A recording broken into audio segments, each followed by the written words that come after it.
আর এই মুহূর্তে যে আপডেট আপনাদের জানাবো, হাইকোর্টে জোর ধাক্কা খেলো কালীঘাট তৃণমূল। অ্যাকাউন্ট ফ্রিজ মামলায় কোনো স্থগিতাদেশ দিল না হাইকোর্ট। শ্রাবন্তী রয়েছেন আমাদের প্রতিনিধি আমাদের সঙ্গে। শ্রাবন্তী, দেখো, সিঙ্গেল বেঞ্চে প্রথমে যখন বিচারপতি সৌগত ভট্টাচার্যের এজলাসে তখন 3টি অ্যাকাউন্টে দ্বারস্থ হয়েছিল তৃণমূল কংগ্রেস।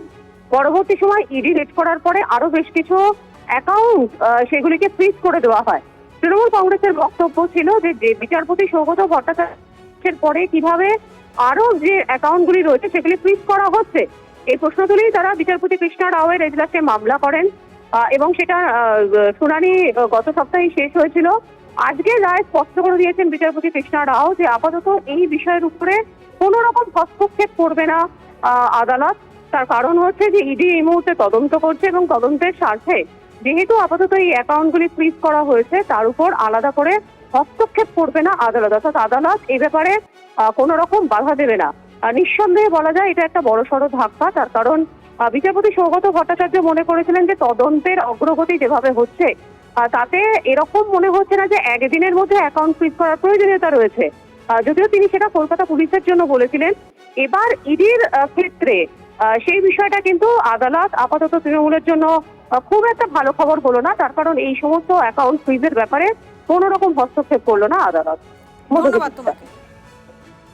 আরো একবার জানাবো আপনাদেরকে, হাইকোর্টে জোর ধাক্কা খেলো কালীঘাট তৃণমূল। অ্যাকাউন্ট ফ্রিজ মামলায় কোনো স্থগিতাদেশ দিল না হাইকোর্ট। নিঃসন্দেহে এই মুহূর্তে সব থেকে বড় আপডেট, সেই আপডেট আমাদের নজর রাখতেই হচ্ছে। এই হাইকোর্টে জোর ধাক্কা খেলো কালীঘাট তৃণমূল। অ্যাকাউন্ট ফ্রিজের যে মামলা, সেই মামলায় কোনো রকম স্থগিতাদেশ দিল না হাইকোর্ট ইডির তরফে। আরো একবার জানাবো আপনাদেরকে, কালীঘাট তৃণমূলের যে অ্যাকাউন্ট, সেই অ্যাকাউন্ট ফ্রিজ মামলায় কোনো রকম স্থগিতা নয়, ইডির তদন্তে কোনো বাধা দেবে না আদালত। এটা কার্যত স্পষ্ট হয়ে গেল।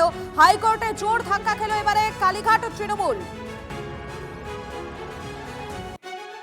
অ্যাকাউন্ট ফ্রিজের যে মামলা, সেই ফ্রিজ মামলায় কোনো রকম স্থগিতাদেশ দিল না হাইকোর্ট। সুতরাং কালীঘাট তৃণমূলে অস্বস্তি আরো অনেকটা বেড়ে গেল। ইডির তরফে তৃণমূলে অ্যাকাউন্ট ফ্রিজ মামলায় কোনো রকম হস্তক্ষেপ নয়, স্পষ্ট জানিয়ে দিলেন বিচারপতি কৃষ্ণা রায়। মুহূর্তে নিঃসন্দেহে সব থেকে বড় আপডেট আমরা নজর রেখেছি, ইডির তদন্তে কোনো বাধা দেবে না আদালত। হাইকোর্টে জোর ধাক্কা খেলো এবারে কালীঘাট তৃণমূল। মমতাপন্থী তৃণমূল নেতা বৈষ্ণব চট্টোপাধ্যায় এই মুহূর্তে আমাদের সঙ্গে রয়েছেন। বৈষ্ণব বাবু, হাইকোর্টে বলা যেতেই পারে এটা আপনাদের কাছে একটা বড় সড়ো ধাক্কা, কেননা অ্যাকাউন্ট ফ্রিজ মামলায় কোনো রকম স্থগিতাদেশ দেওয়া হলো না হাইকোর্টের পক্ষ থেকে। আমি জানি না, আমি এখনো অর্ডার শিট জানি না, না জেনে কিছু মন্তব্য করতে পারবো না। কোর্টের ব্যাপারে মন্তব্য করতে গেলে কোর্টের অর্ডার দেখেই মন্তব্য করা হবে। ধন্যবাদ আপনাকে। তিনি এখনো পর্যন্ত কিছু জানেন না, অর্ডার কপি তিনি পাননি, সে কারণে কোনো রকম মন্তব্য করবেন না। অন্তত মমতাপন্থী তৃণমূল নেতা বৈষ্ণব চট্টোপাধ্যায় এমনটাই জানালেন। কিন্তু আরো একবার আপনাদেরকে জানিয়ে রাখি, নিঃসন্দেহে এই মুহূর্তে সব থেকে বড় আপডেট, হাইকোর্টে জোর ধাক্কা খেয়েছে কালীঘাট তৃণমূল। অ্যাকাউন্ট ফ্রিজ মামলায় কোনো স্থগিতাদেশ দিল না হাইকোর্ট। ইডির তরফে তৃণমূলের অ্যাকাউন্ট ফ্রিজ মামলায় হস্তক্ষেপ নয়, স্পষ্ট জানিয়ে দিয়েছেন বিচারপতি কৃষ্ণা রায়। তৃণমূলের অন্তর্বর্তীকালীন স্থগিতাদেশের রায়ের আবেদন খারিজ করল কলকাতা হাইকোর্ট। বিচারপতি কৃষ্ণা রাও জানিয়ে দিলেন এই মুহূর্তে ইডির ফ্রিজ করা অ্যাকাউন্ট নিয়ে আদালত কোনো রকম হস্তক্ষেপ করবেন না। হাইকোর্টে জোর ধাক্কা খেলো কালীঘাট তৃণমূল। অ্যাকাউন্ট ফ্রিজ মামলায় কোনো রকম স্থগিতাদেশ দিল না হাইকোর্ট। ইডির তরফে তৃণমূলের অ্যাকাউন্ট ফ্রিজ মামলায় হস্তক্ষেপ নয়, স্পষ্ট জানিয়ে দিয়েছেন বিচারপতি কৃষ্ণা রায়। এবং বিচারপতি কৃষ্ণা রায়ের তিনি স্পষ্ট জানিয়ে দিয়েছেন যে কোনো রকম ভাবে ইডির তরফে তৃণমূলের অ্যাকাউন্ট ফ্রিজ মামলায় হস্তক্ষেপ নয়, যার ফলে স্বভাবতই কালীঘাট তৃণমূলের পক্ষে কিন্তু একটা জোর ধাক্কা।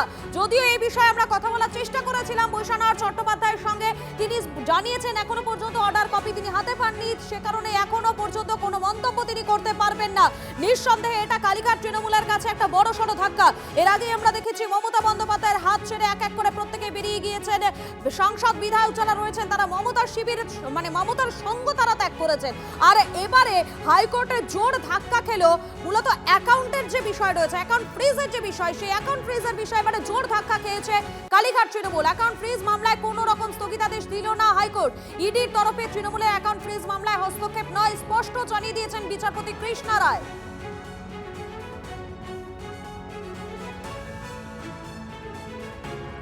হাইকোর্টে জোর ধাক্কা খেলো কালীঘাট তৃণমূল। অ্যাকাউন্ট ফ্রিজ মামলায় কোনো রকম স্থগিতাদেশ দিল না হাইকোর্ট। ইডির তরফে তৃণমূলের অ্যাকাউন্ট ফ্রিজ মামলায় হস্তক্ষেপ নয়, স্পষ্ট জানিয়ে দিয়েছেন বিচারপতি কৃষ্ণা রায়।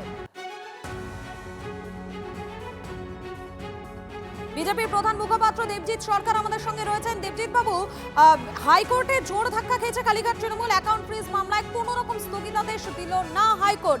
এক এক করে যখন সাংসদ বিধায়করা কালীঘাট তৃণমূলের সঙ্গটা ছাড়ছেন তখন নিঃসন্দেহে এটা গুরুত্বপূর্ণ। কোনো রকম ভাবে কোনো পলিটিক্যাল ইমিউনিটি পাওয়া উচিত নয়। আইনের চোখে সবাই সমান।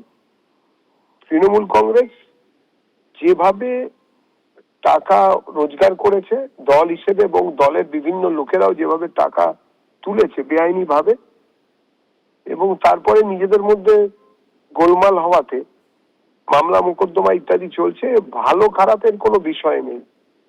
জায়গাটা দেখতে হবে যে ওই টাকার অধিকার কার কাছে থাকবে সেইটা নিয়ে ঝগড়া।